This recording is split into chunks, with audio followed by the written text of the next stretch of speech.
punch through it. Zeus! Zeus! Zeus!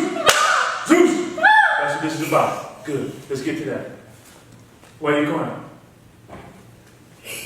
That's what this is about, son. It's okay to cry. We cry as men.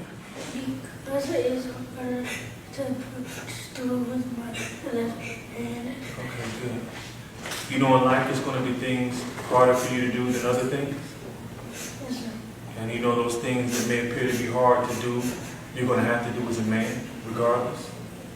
And it's good to cry so you can work through that emotion, so when it arises again, you can push it to the side and do what you got to do. You understand? Yes, sir. All right, good. Let's see what you got. That was the video seen around the world with Bruce Collins, who was just 9 years old at the time, with our guest speaker today, Jason Wilson. Jason, a Detroit native, is the founder of the Cave of Adullam, affectionately referred to as the Cave. He has been helping boys break through emotional barriers for close to 2 decades at the Cave. National media attention from Ellen DeGeneres, Dr. Oz, Steve Harvey, T.D. Jakes, ESPN, and a host of others helped propel viewership for the video of Jason and Bruce to the tune of 40+ million views and counting. Jason is the author of the critically acclaimed book, Cry Like a Man, Fighting for Freedom from Emotional Incarceration. On behalf of Men of Color Read and Fathers Matter, along with Dads on Deck, we present to you our guest speaker for the 4th annual Fatherhood Conference, What You Crying For, Mr. Jason Wilson. That he dealt with an abusive father. And so I know we're talking about crying, but I want to also address what's keeping us from crying. And so let's talk about real quick about what it means to break free from emotional incarceration. First, what is emotional incarceration? Emotional incarceration is a self-imposed mental imprisonment when a man confines his non-masculine emotions and isolates his heart from the world. I used to be emotionally incarcerated. I was married possibly, I think, for about 10 years. You know, my wife had 5 miscarriages, okay? And I didn't cry one time because I was just trained to be tough. Even to this day, I have to fight the emotion of when I want to hold my wife's hand in public or give her a kiss, a spontaneous kiss. I have to fight what I've been programmed by my brothers who were in the streets that never let a woman know how you feel. But this is my wife and this is my helper and half of me. And how can I shut off just who I am as a nurturer, a lover, being patient, kind-hearted from this woman who may need those attributes as well. And as men, the main thing, the key to breaking free from emotional incarceration or this safe space or this cell that we think is a safe space is that we have to break free or get from under this masculine mandate, basically an official order by the culture or this world trying to tell us what it is to be a man. And so let's deal with this word masculinity, all right? When I first started studying, I'm like, okay, cool. Everyone says false masculinity, toxic masculinity. So we were saying like masculinity is this umbrella, this word that just describes the totality of what it means to be a man. Then it was clear, God says, look at the definition. The definition simply says having qualities, and the key word in this is traditionally ascribed to men as strength and boldness. Okay, so clearly, so let's destroy this whole notion of false masculinity or toxic masculinity. There is no such thing. It's just masculinity. They're attributes, okay? A man becomes toxic when he allows himself to only live under masculine attributes such as strength, boldness, and aggression. And let me give you an example. Let's look at the pit bull terrier, for example, okay? This dog, again, the key word is traditionally was bred to do what? Fight. But it's a beautiful breed. But this dog was bred to fight because of what? Its protective nature, and it was aggressive, its high tolerance for pain. But they forgot something crucial about this dog. This dog was also a loving companion and nurturer, okay? I had 2 pit bull terriers, and they were not this dog that you see in the media or that's banned from certain cities. That happened when that dog or that breed or this pit bull terrier only was allowed to live under masculine attributes as a protector, bold, aggressive, and strong. He became unstable. So thankfully, to rescue groups like this one, they saw the pit bull as more than a fighter, more of a comprehensive breed, a loving breed, a protector. We need those attributes. But as men, as long as we allow this world, and like the brother that was in the video playing before, saying like, why did he have to say he cried a little bit? When my son was born, I cried so much the doctors started crying. That's how free I am. Okay. And what I admire about our sisters, the women, regardless of ethnicity, they never allow one word to define them. You never hear a woman just say, I'm just a feminine woman. A woman has to be anything and everything she has to be at any given moment. And as men, we're called to do the same. And women fought back when the culture tried to define them. Let's take a look at this. What they used to say back in the day, I used to watch Leave It to Beaver and the Little Rascals. They would say, a woman's place is in the kitchen. How demeaning is that to this such a great and beautiful, powerful creation? That this is what she's supposed to be. I heard Charles Barkley joke, the reason he didn't get his wife a watch is because there's a clock on the stove. Do you see how this culture, if we allow it to define who we really are, we'll always be depressed? So let's look at really what is masculinity. Again, their attributes. It's an adjective. This is Harriet Tubman. She was very masculine. She risked what her life for 8 years to free slaves through the Underground Railroad. That's a sword and a gun she would carry, okay? She's not confined to that. She's still a woman. It's just masculine attributes. She's strong. She had to be, okay? This is Mary Fields. She was the first African-American postal worker for the U.S. Postal Service.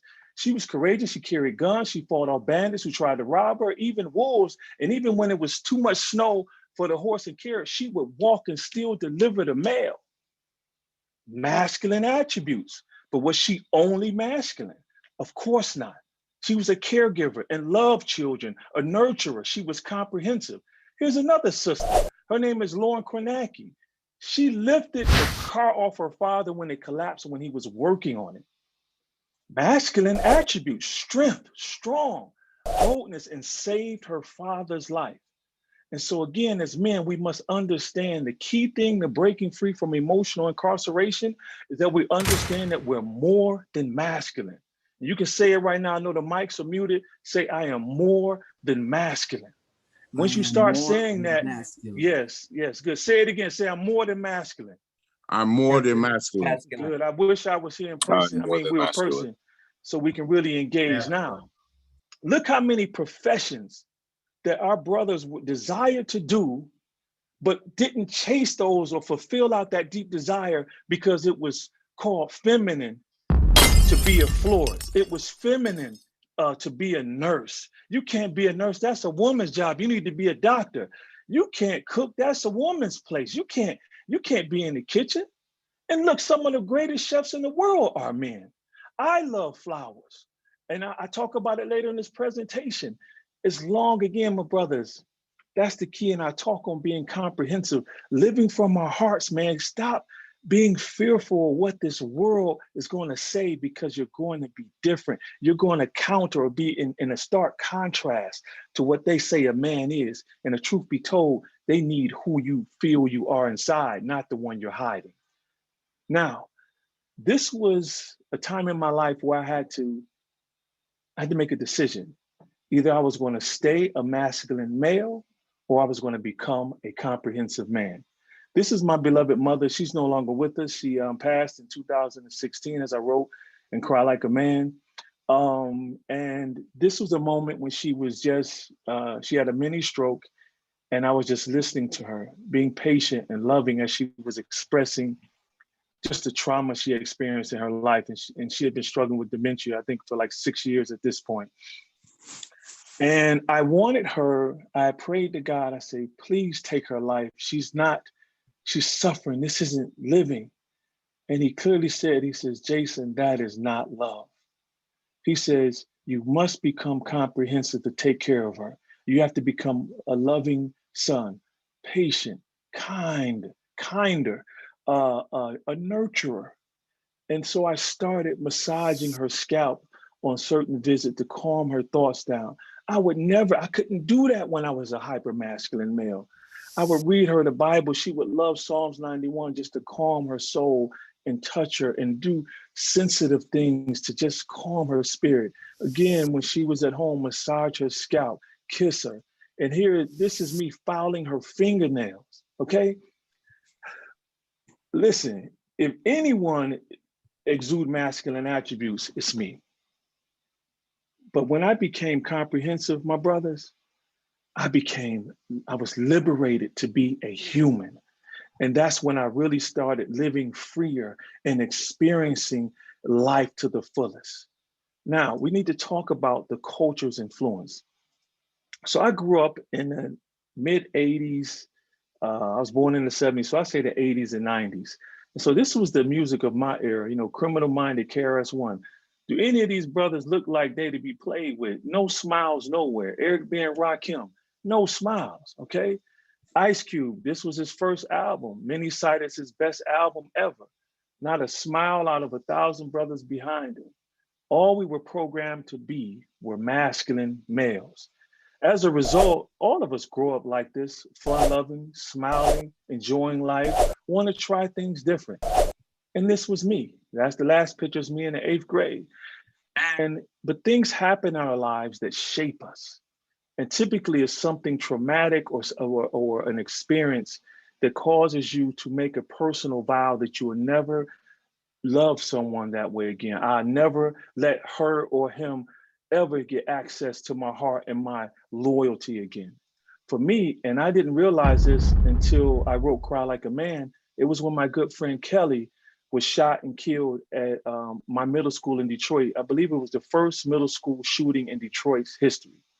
She was a good friend of mine.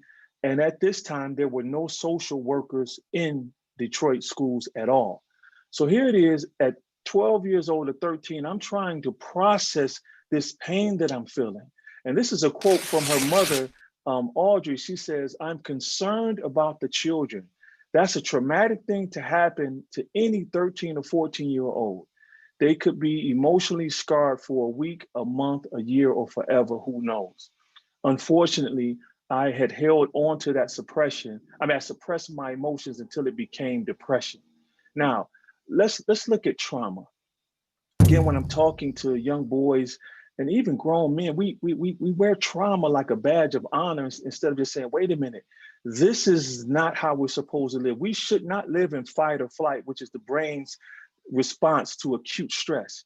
If we stay in that mode, that's like driving a car with your foot to the pedal to the metal. Every chance you get, you're going to burn out the engine. And that's what's happening. Even in this culture, the whole entire country is in fight or flight response. Now, trauma is a psychological or emotional response to an event or an experience that is deeply distressing or disturbing. And for me, the years of me working in Detroit public schools or even charter schools, I saw a direct correlation between trauma and ADHD, trauma and failing school grades. I saw it, and when me and the principal at George Washington Carver was able to alleviate some of the trauma, like he bought washing machines and dryers so that the kids could wash their clothes because their homes they didn't even have washing machines and dryers. Their grades, the GPAs started raising and improving. Their confidence started skyrocketing. He would pay for beauticians to come to do the young girls' hair there because many of them live in single parent homes and the mother had to work 2 or 3 jobs. And so I created this, it's called the Tree of Trauma, and it's in my next book. And I use it to help boys and men to get to the root issue of what's causing an emotional pain or response instead of always cutting off the branches. So here's the root, and whatever's nurturing this tree is going to cause what type of branches are sprouted out. So again, if the roots of this tree is fatherlessness, abuse, abandonment, it's going to produce unresolved anger. It's going to grow a branch of a lack of focus. And we got fear and depression. And then, of course, suicidal thoughts. Now, until we learn how to, again, because it seems like in our community, especially in the Black community, we're trying to put so many fires out or get to all these issues that we're not just uprooting the tree or replanting the tree somewhere else in fertile soil. So we're constantly seeing these same issues over and over again. And by the time our boys are in high school, it's seemingly like it's too late. So here's me, adolescence and middle school, and look what happened with all of the unresolved anger, the trauma, my father not being in my life. Look at this. I transformed from a joyful boy, kind-hearted, smiling, gentle, kind-natured, to someone less approachable. Started hanging around drug dealers. That's actually a gun in my hand. I wasn't no thug. I was far from a thug. And it wasn't until recently I realized what a thug is, and I created an acronym. A thug is a traumatized human unable to grieve. I'm gonna say it again. A thug is a traumatized human unable to grieve. And I hung around them. My brothers were drug dealers. I know what that life is like, and I wasn't one. But I had to fit in, and so because I couldn't grieve, I mastered the look because I knew what it was inside. Now, the brothers at the video before talked about the purpose of tears. What is it? What is it for? And so Dr. William Frey, I reached out to him. This guy is amazing. Please Google him. He's working with the NFL now, creating supplements and what is it? A product that will be available to help decrease concussions. He's a biochemist, and he's the first to discover that emotionally induced tears not only contain water, but stress hormones that are released or excreted from our bodies when we cry. That's why, if you ever notice, my brothers and my sisters, that we typically feel better after we cry. And that's what happens. We're releasing the stress, and this is the natural way to release it. So when you tell a man, don't cry, look what happens. Now our threshold for tolerance is here. Someone could cut us off. We're ready to cuss them out, pull over and fight. I wrote in my new book, it was a case in Iona, Michigan. 2 road ragers got into it with their families in the car, pulled over and shot each other to death. Imagine taking your last breath in that very moment and thinking, how could I have handled this differently?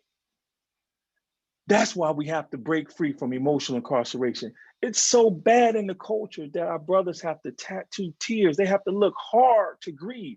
Look at this. These brothers are wearing tattoos because they can't look soft because tear crying make me weak. So now what does the tears represent? It represents death, either grief, you lost someone or you took someone's life. Okay, and that's Lil Wayne, and I think this is Kevin Gates. Okay, so we have to understand what's really going on. When I see this, I don't even judge my brothers. When their pants were sagging, they were just crying. When I run into a kid comes into the cave of Adullam, he has a 0.8 GPA, I don't condemn him. I know what's going on. He's crying.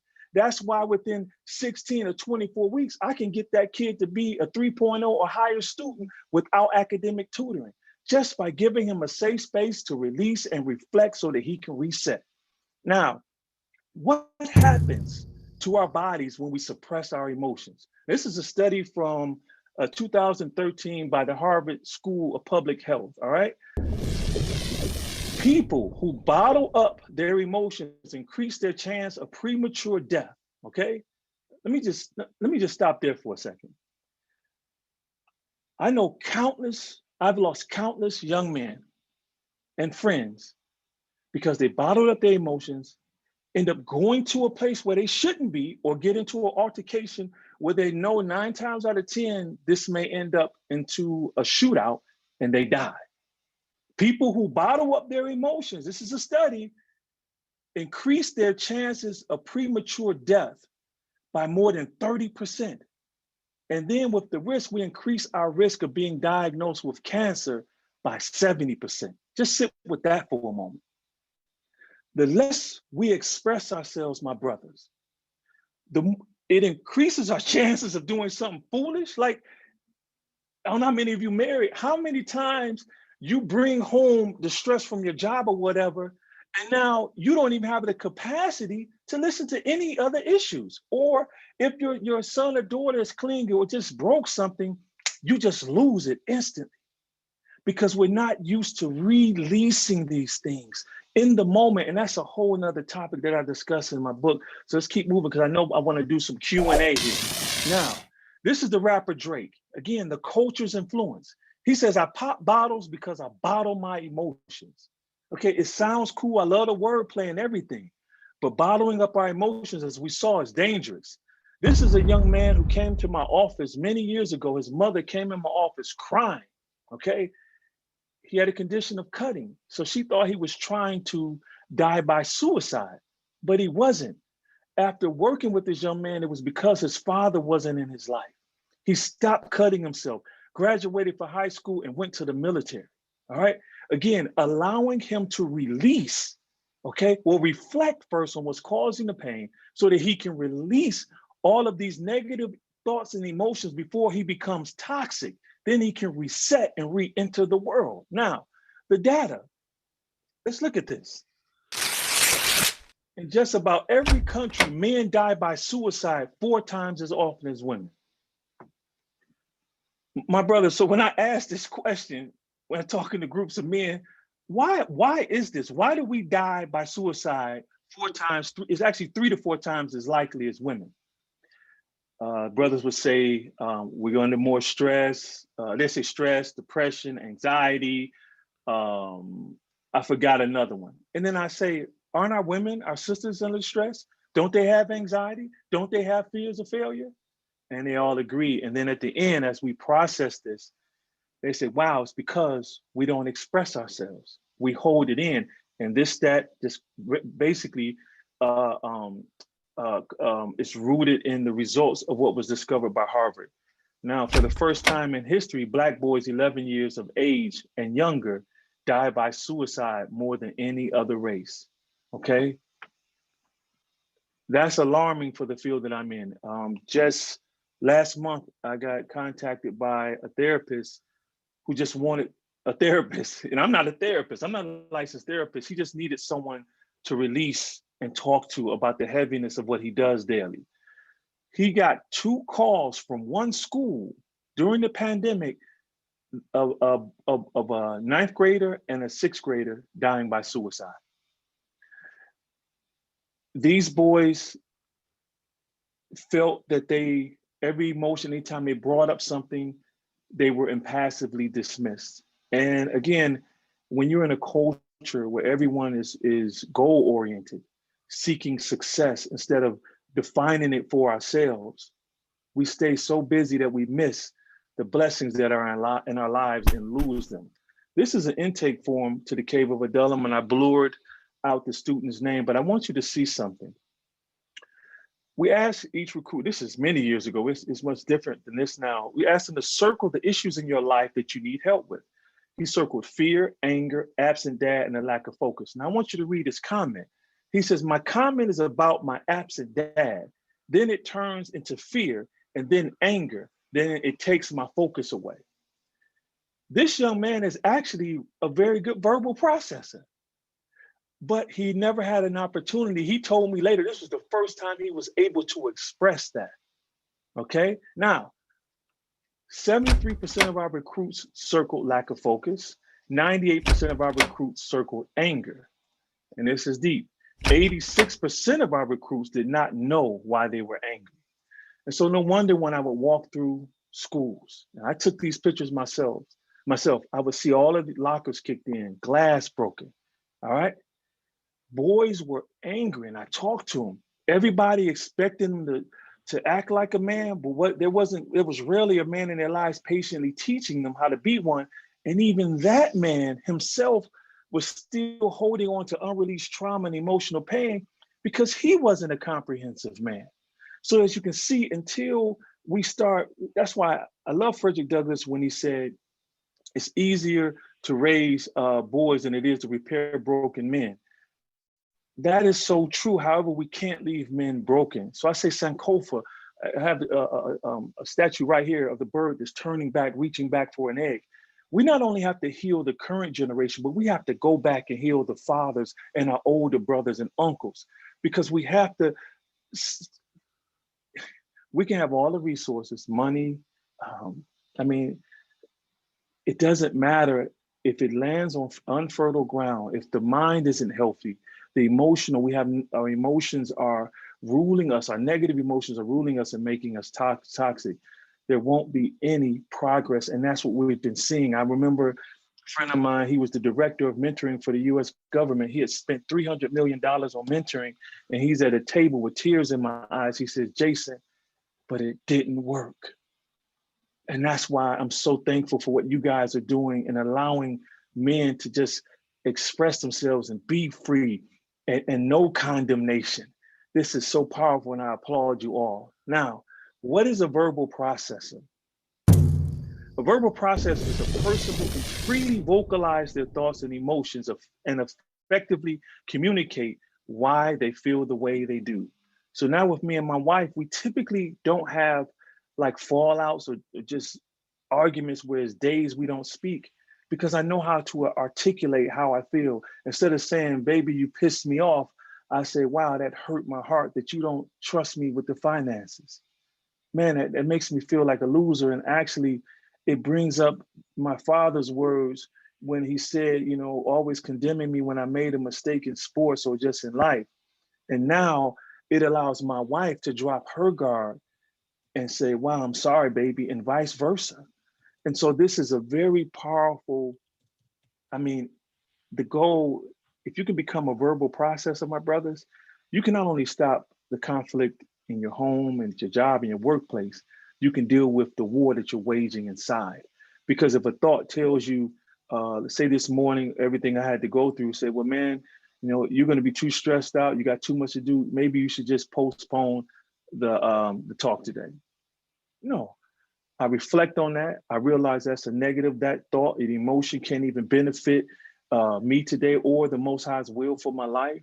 I release it and I reset immediately. And I vocalize that I'm honored and thankful to be able to share my story with more men. So my brothers, write down Gloria Wilcox. And this is called the feelings wheel.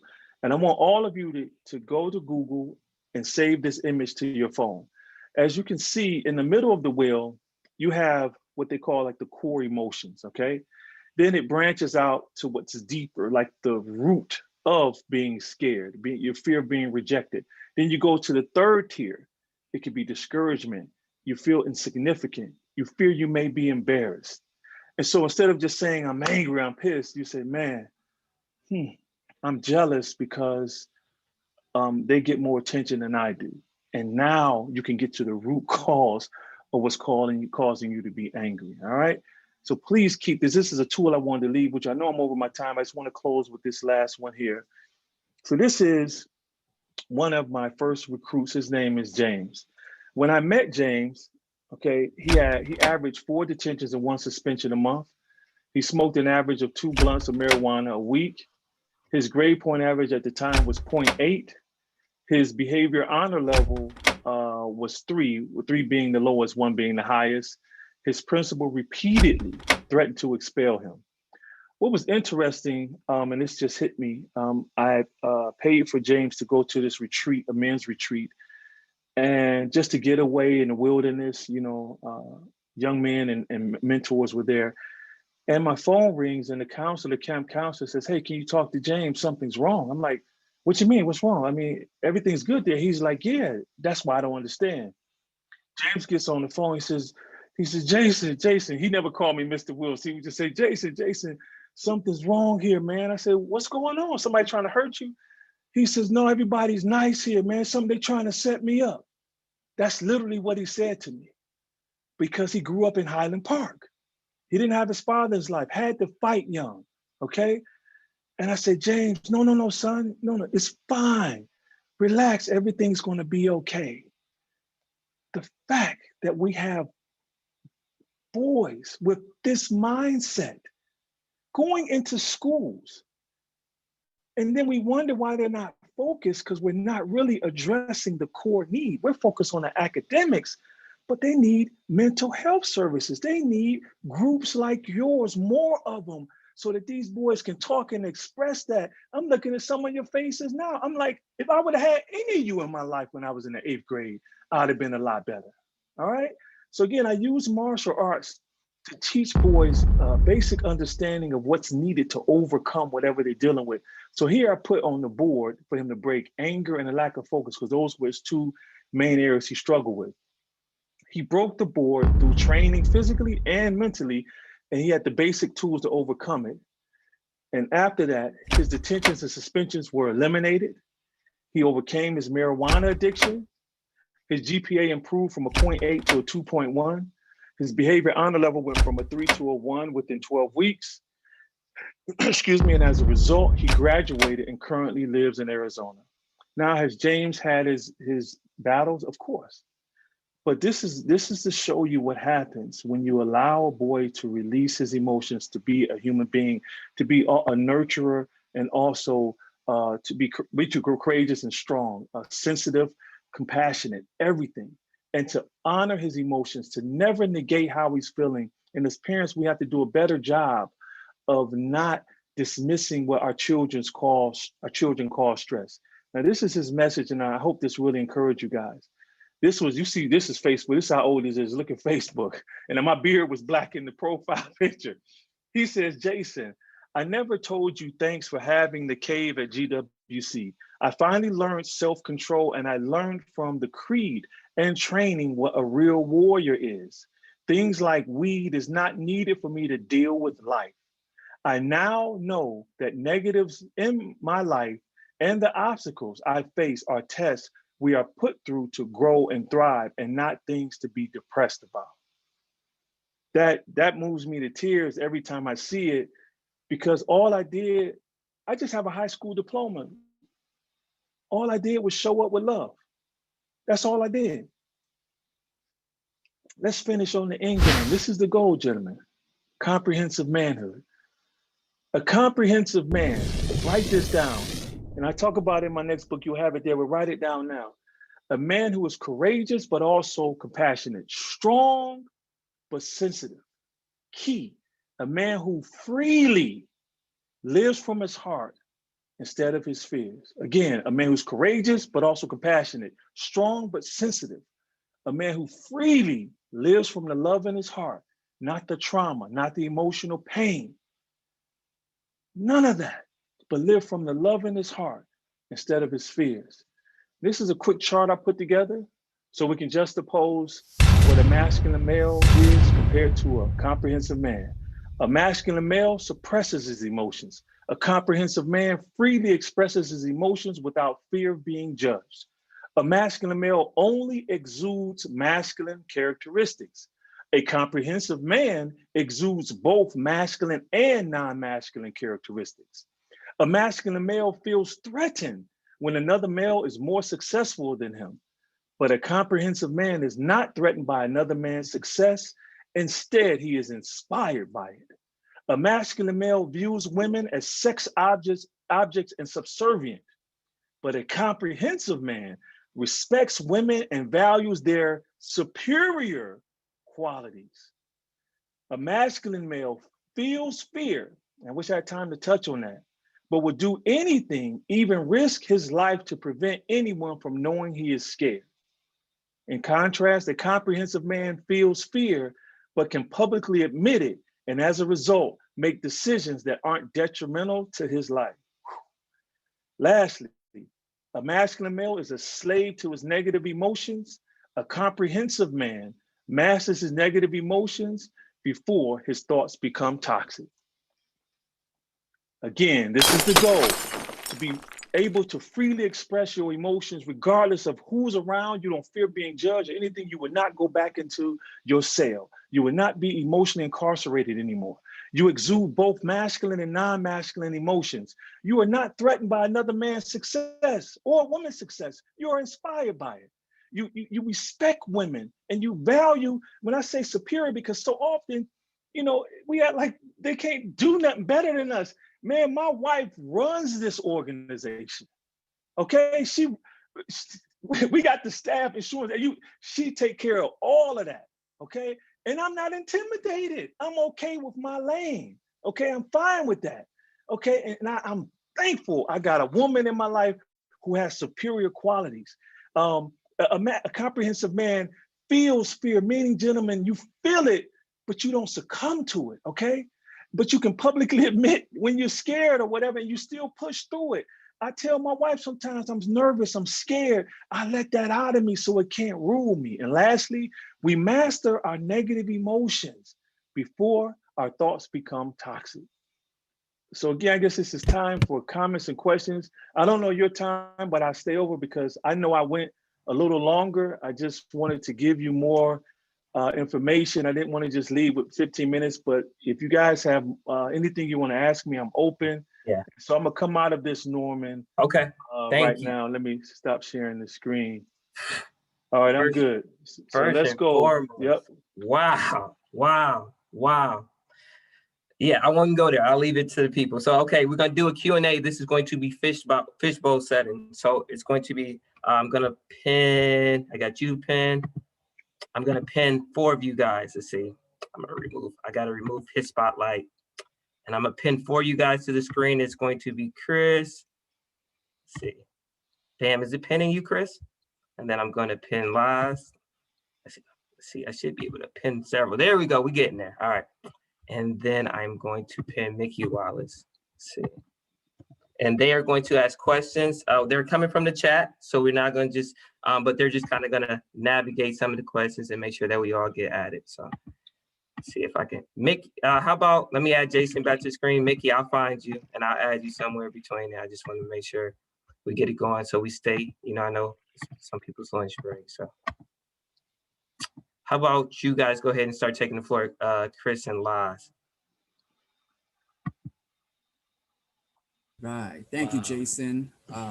Most certainly such a powerful presentation. We appreciate you taking the time to join in with us today and to share this platform in this space. We truly have been born for such a time as this. I think the words that you shared are needed in this season. And I know for myself, I'm just so full of gratitude for you, and I thank God for you. You spoke, one of the things that really stood out to me was identifying the feelings of inadequacy. And oftentimes how inadequacy, it's easier oftentimes because you grow up feeling like you want to be the best you can, but the natural instinct is not to learn how to deal with rejection. And so when you're rejected or you feel somebody does something better than you, you spoke about, the comprehensive man, he learns to be inspired by someone who knows more than them, as opposed to being, to feeling challenged or feeling like, that person is better than them. So I was just wondering if you can expound a little bit more on that, on the feelings of inadequacy. Oh, well, yeah. But first, thank you for the encouragement, man. I mean, it really means a lot. And thank you very much. As far as feeling inadequate, I mean, just to be honest with you, man, I don't feel adequate to do anything that I'm doing. Just to be real with you, okay? I don't have to hide that, I don't like speaking. I'd rather just do the work, but I know it's very important for me to do those things, all right? And so at the end of the day, man, I don't put additional pressure on myself. I do my best to prep. Again, I have a strong faith in the Most High, who I believe who has called me to do this work. So if you call me to do this work, I can do this work. And it's something good about not thinking you all that. It keeps you humble. And for the work that we're engaged in, it's imperative that we stay humble, that, we don't allow what we've learned to prohibit us from learning more. And so I feel you, brother, about the feelings of inadequacy, but I just encourage you just to move through them, man, and give yourself some grace in that, meaning just because, you feel, you messed up on a presentation or a report or whatever, I tell the boys in here, mistakes are our best teacher, okay? The worst mistake is the one you didn't learn from. So there's truly no condemnation. Push through everything. If you feel you messed up or if you feel you're inadequate, slowly walk through it. It's just the same way I bring a recruit through here who has been bullied. I don't put him against me just throwing punches at him at full speed. I start tapping his shoulder. Then it turns into a swing and tell him to move under. It's gradual. And the problem with men like us who are, I don't say perfectionists. I actually had this man, I hope you can see this. You guys may laugh at this. I don't know if it focused, but it says Jason Wilson, excellentist. All right. Because I used to strive for perfection and it made me miserable. That's when you start feeling inadequate because you're aiming for something that's not attainable. But when you shoot for excellence, you can get that because then it's relative to what you say it is. And so that's all I just encourage you, brother, just to slowly walk through it. And most importantly, give yourself some grace, man. I mean, this was crazy. This is revolutionary work we're doing, in manhood. So this has never been done before. Say that. That's deep. This has never been done before. Our grandfathers and fathers didn't have this. Okay. I don't care what ethnicity you are. They didn't have this. And so let's take advantage of it and just be gracious to ourselves. I hope that helped. Thank you. Yeah, that was such a powerful response, Brother Jason. My name is Christopher Garcia, and I just want to just reiterate everything that's been said. I'm gonna moderate a little bit of the things that's been going on in the chat, just with respect to what Brother Laz just asked. And I want to go and even just bring in one of the statements that was made. I'm a lifelong mentor of young men, right? I have a program called Mr. Christopher TTM, and the motto is training young men for grown manhood. And absolutely, you just hit so many points on what we as men are going through that we're not even aware of. And I love the fact, that I'm learning to become that comprehensive man, right? To be inspired. You've inspired me today just as much as you've inspired every single one of us on this line. Some questions that came up, and I want to just be able to have everybody's questions together. And I know it's going to be hard for you to do it all at the same time, but here's one thing, not a question, but a comment by a brother named William Robinson, who's in the chat, said, I came here to get some tools to put into my toolbox to help navigate the raising of my sons. But I was the one enlightened and moved. And I thought it was good that they were the ones that needed fixing, but I couldn't have been more wrong. And this is something that's so powerful, right? The illustration and the presentation of so many things that we come into a space thinking we're bringing something to the space, but in fact, we are being deposited into. It's one of the principles of heaven that when we show up with an open heart, right, then we are able to be deposited into, and then walk away with tools and things to bring to our youth. So one question that came up after this was Brother Jay Kilgo said, if I was mentoring a young man, about how long do you think it takes to start seeing changes? And this is very powerful question because I have an answer too, but I want to, the question was for you, but I think it's a question that many of us who are mentoring have, because we can get very discouraged in mentoring sometimes when we bring our own expectations to the table. And you already answered it. I want to hand that to you. I want to hand that to you. I know what you're going to say, especially with your years of experience in mentoring. The worst thing you can do is have an expectation. All right. And I'm just be real with you. That's when you get discouraged. Me being a follower of Christ, it's written that we're to labor with each other until he is formed into each other. Okay. How long are you willing to labor with someone? So our boys are so used to getting dismissed or being let down that's why they typically don't want to engage in relationships anymore, because so many men have given up on them. And so the first thing I would tell them is like, look, hey, let me rephrase something. It's good to have expectations. So I need to say that it's good to have expectations. But as far as an expectation, like a timeline for this person to become a certain way, don't do that. It's not only, you're gonna get frustrated more often. You're not gonna have enough patience to walk them through every stage in their life. And at the end of the day, man, it's like, how long are you committed? I got boys that call me that's in their 30s now, and you're like, man, you're not done yet. I don't say that to them. You didn't get the lesson I taught you 10 years ago. because I know, and as men, we do know this, okay? Every stage in life, we need a mentor. When I become a grandfather, you know who I'm going to call? Men who have been grandfathers. These are my mentors who started me in 97.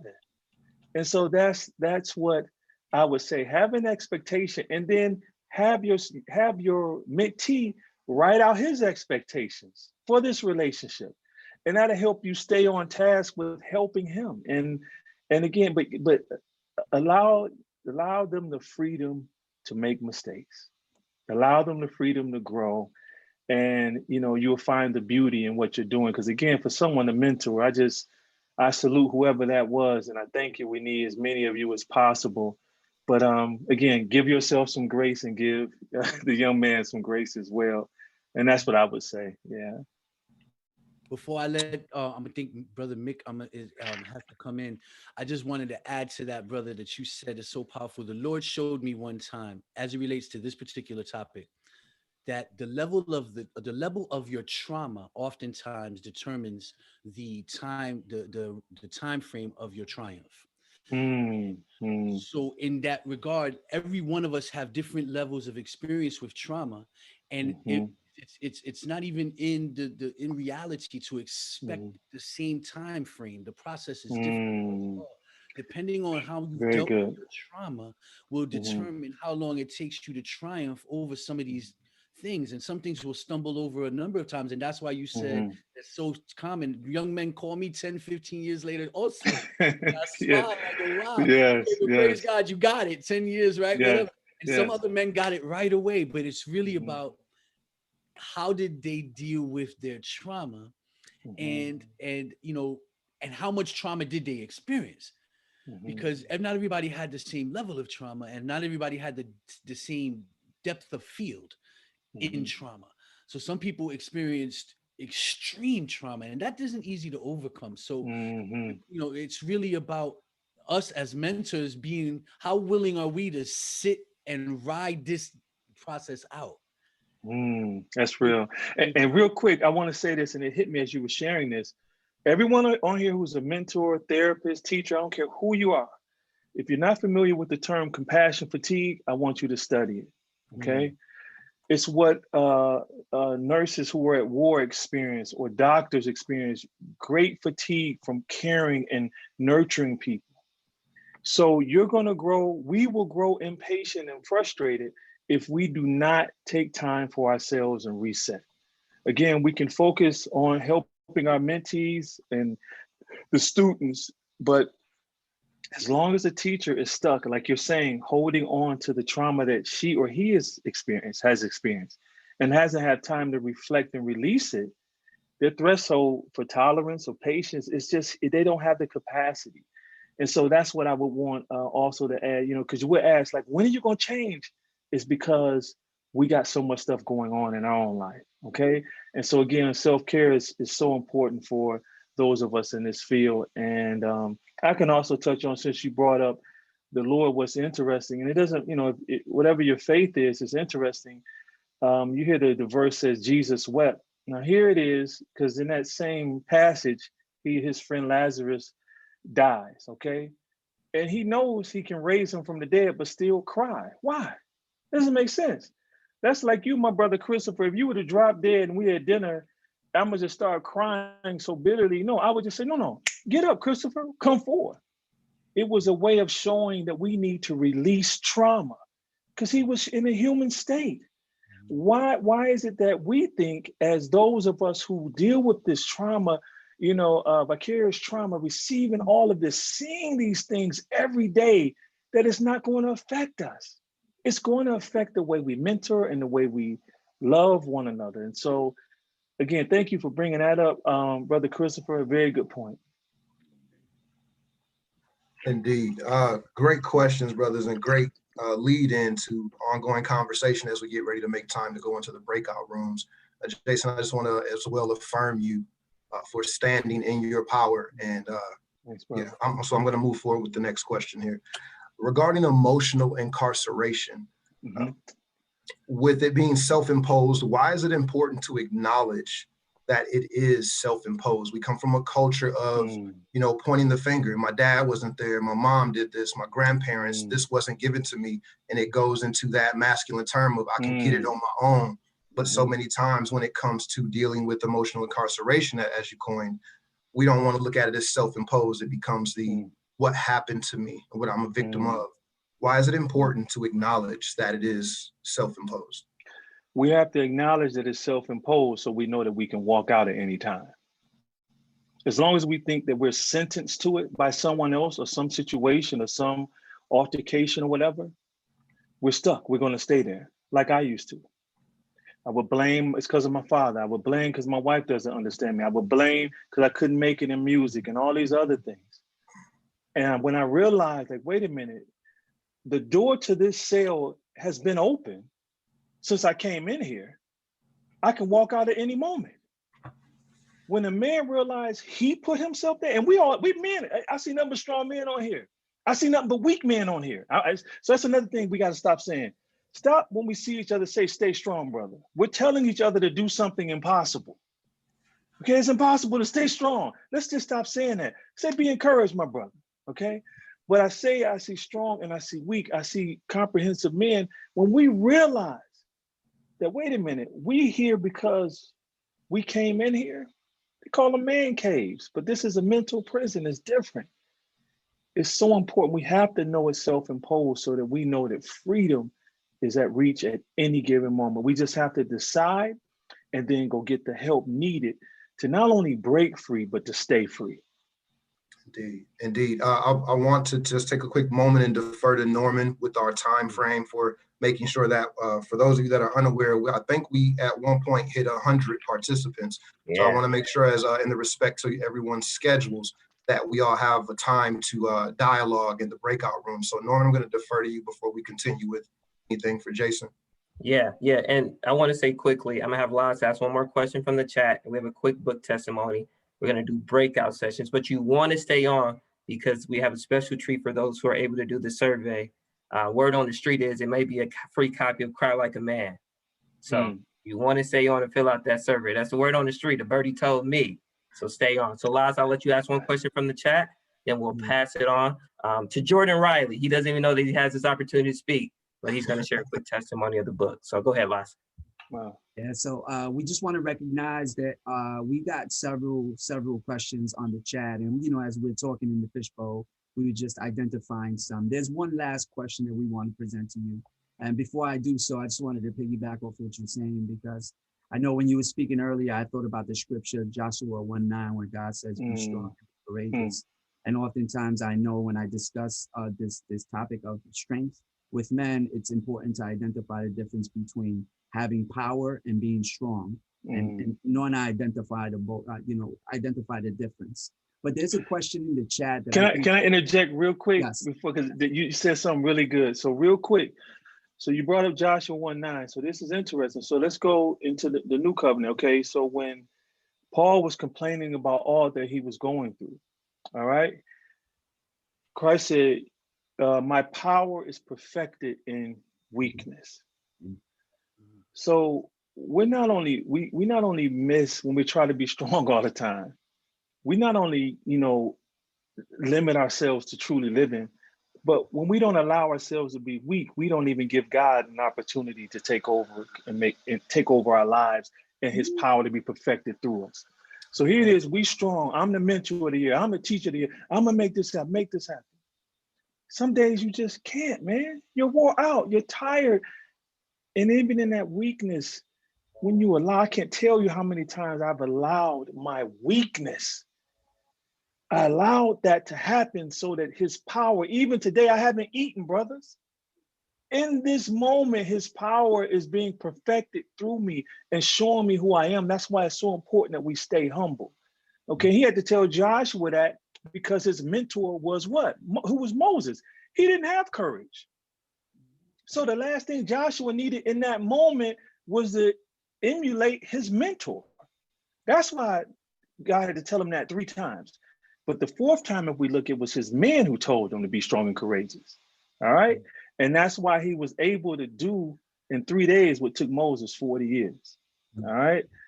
So let's go. Let's Question. go. I'm sorry. Yeah. Ooh. Okay, so the last question we want to present you today is what, and this is from Jill Keast, and she says, what is some key advice you can give women to help men push through this? Because we've been speaking, you made such valid points about our ribs, our partners, our women, how your women just enhances you, your woman, your wife. And so for the women that are on the call, what would you say to them to help men push through this? I really wish my wife was here. she could run, and I told her we got to write a book one day. I would say, listen without expectation. Listen without judgment. Love, be the nurturer, and never impassively dismiss any of his emotions when he's breaking free. So you have to understand, you may start seeing your husband or your boyfriend or your brother. Once we start breaking free from this masculine mandate, he may cry at looking at a butterfly one day, all right? Because for so long, we've held these emotions in, these natural feelings of these natural expressions in, that we'll start crying at things like, man, why am I crying about this? Because we're backed up. Many of us need emotional intimacy. And so as a wife, what my wife did, and it was tough, my wife had to drop her guard. And that was the hardest thing for her to do to a man who was hyper masculine. I could get to 0 to 10 in a matter of a half a second. So here it is. Okay, what you coming with? You trying to be manipulative? What you trying to do to say, wait a minute, he's really hurting. And wow, I need to be here for him, and slowly drop the guard and slowly let your arms down so that you can hug him instead of defending against him. And so that's what I would encourage. Just you women, my wife would get on me about, I'm a selective listener. Women, I mean, it's just amazing how God created you. Listen to us like we're one of your girlfriends, but don't respond like we're one of your girlfriends. Just listen and let us talk.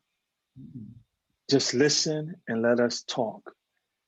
And trust me, you will find an opportunity, because your love will respond at the right moment.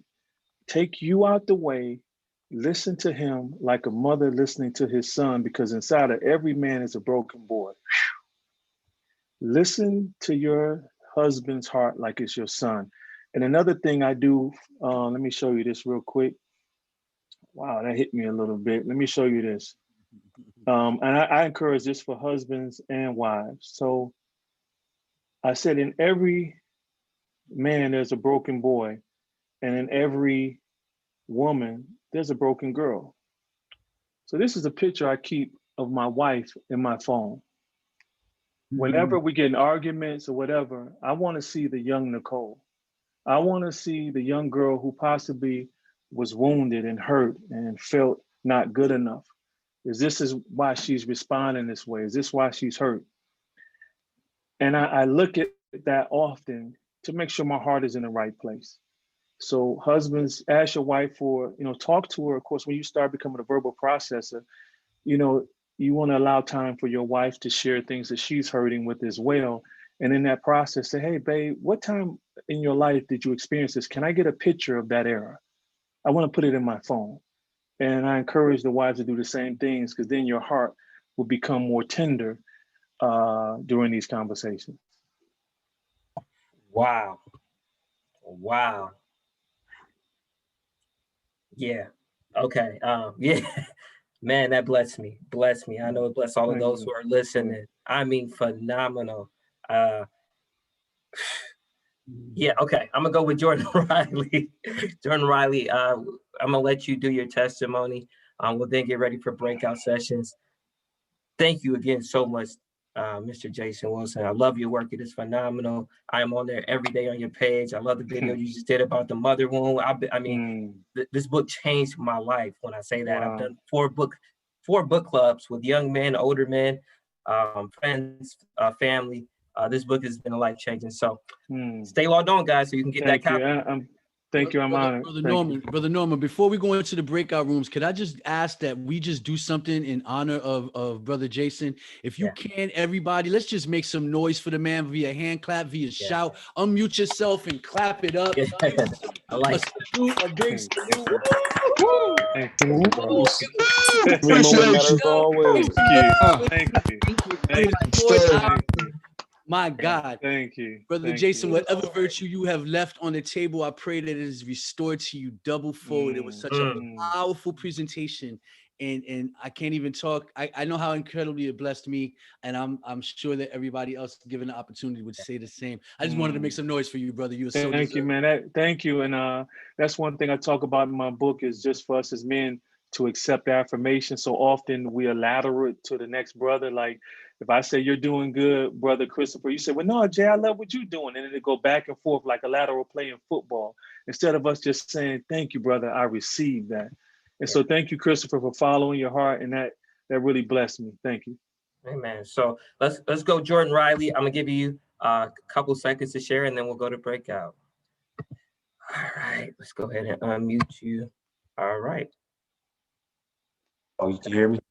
Yep. Wow. Hey, brother, how you doing? Well, how about you? I'm doing great. First and foremost, I want to thank you for this opportunity. I'm really grateful for it. I know before I even heard about this, somebody had asked me about this book, and I told them like I really hold this book close to me because it's helped me so much in life. And I can say that the healing process is very uncomfortable, but it has been very rewarding over the course of time. And it took for me at the age of 19, having this conversation with someone about my father, and me holding in, emotions for 7 years up to the age of 26, to really kind of look back and reflect on my life. So I picked up this book around June 2020. I was just actually on Amazon just looking for books. Put this book up, started reading it. And as I began reading it, I went to my father. And I've always been like, scared, to really approach him with certain things. I was never comfortable, I'd rather say, approaching him with certain things. I went to him with this conversation and let him know, the things that I had been missing out on life, growing up in a single parent home, the youngest with 5 older sisters, and trying to learn how to be a man. I had to go to him with this conversation and let him know, what I missed out on. And it was very emotional. But when I got done with that conversation, it was so much power released from me. And I felt like at that point, I could talk to anybody about what I had been going through. So fast forward, my whole reason for this was because I wanted to become a man. At the age of 26 at the time, I really wanted to become a man, but I didn't really know how.